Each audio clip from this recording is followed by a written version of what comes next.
Detroit Pistons have wasted little time in terms of reaching an agreement in principle with two high-profile free agents, especially Ben Gordon and also Charlie Villanueva as well. ESPN, the magazine senior writer Chris Broussard joins us now. And Chris, you've confirmed these contracts in principle. First, Ben Gordon, again, reiterate what the deal is worth. And also, why Gordon apparently didn't go back to the Bulls here, or did the Pistons just outbid him?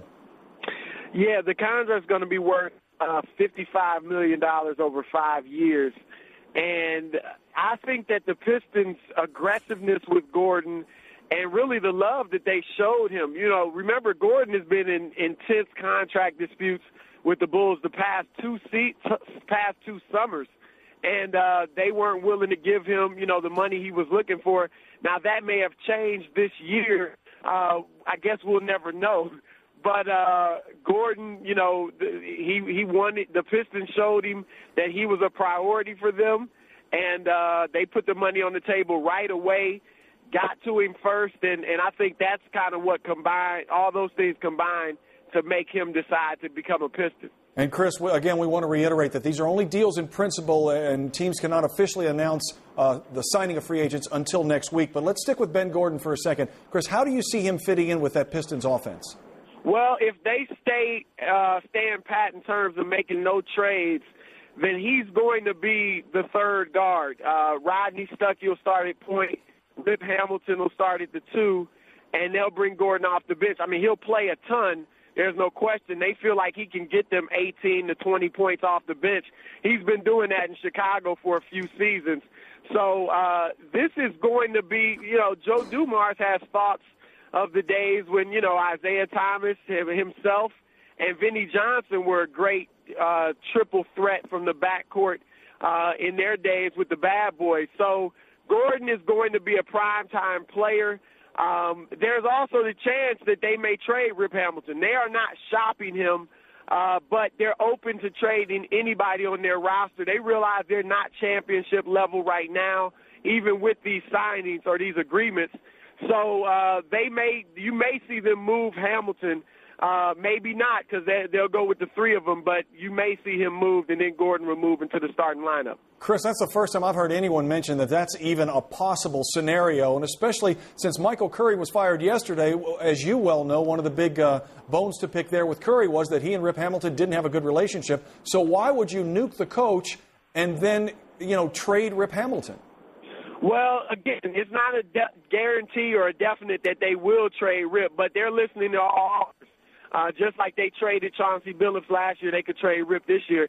But even the Rip Hamilton-Michael Curry dispute was the one that went public, but it was much deeper than that.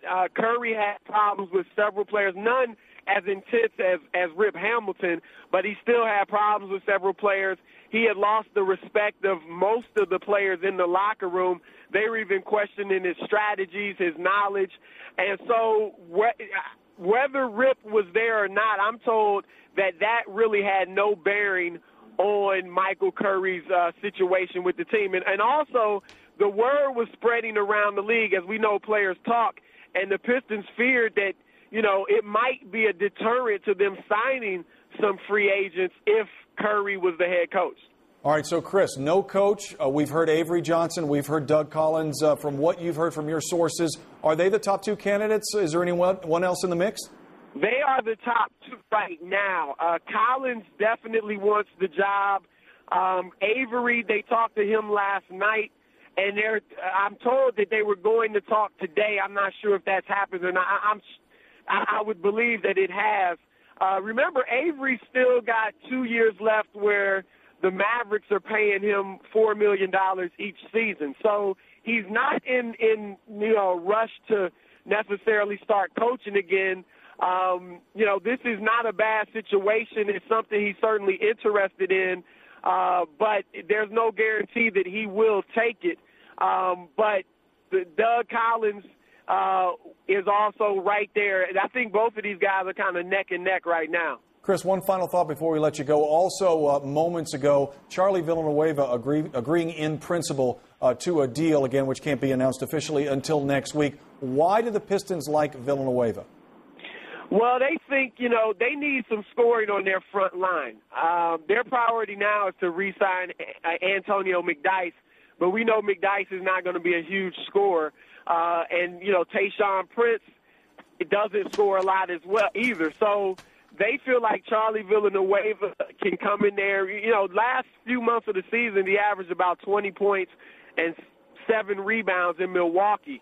So they think he can do that for over the long term. There are a lot of people around the league that fear that Villanueva's performance last season was a contract year performance, but the Pistons aren't one of those teams, especially when you can get him for $7 million a year. So they think he can be a 4 who can spread the floor. He obviously can play up-tempo as well. He's really versatile and talented, and they needed some offensive punch. And with Gordon and Villanueva, they certainly added that. So, Chris, one final thought. So the Pistons add these 2 players in principle. The Cavs get Shaquille O'Neal. The Magic trade for Vince Carter. As far as teams in the East, who now answers all of this? Are we waiting for a Celtics deal of note? Why are you laughing, man? You're right. Everybody's trying to one-up the other. And let's put it in perspective. I mean, the Pistons certainly improved, but they would be the first to tell you they're not yet ready to compete with or beat Cleveland and Boston and Orlando, but they're making steps in the right direction. Boston is high on Rasheed Wallace, and they're going hard after him. Cleveland likes Wallace as well. San Antonio likes him. I think he ends up in one of those 3 spots. He's got good relationships with the players in Boston. Doc Rivers obviously is a coach he could respect. So they have a good shot at getting him. I really think it's going to come down. All 3 of those teams have a decent chance. So it's going to be interesting. But if he goes, whichever one he goes to, may have the upper hand in their conference, and that includes San Antonio, because you put Wallace with that lineup, they may be able to beat the Lakers. All right, certainly a lot to be settled as far as NBA free agents are concerned. Chris, thanks so much for calling in. We appreciate it, man. All right, Mark.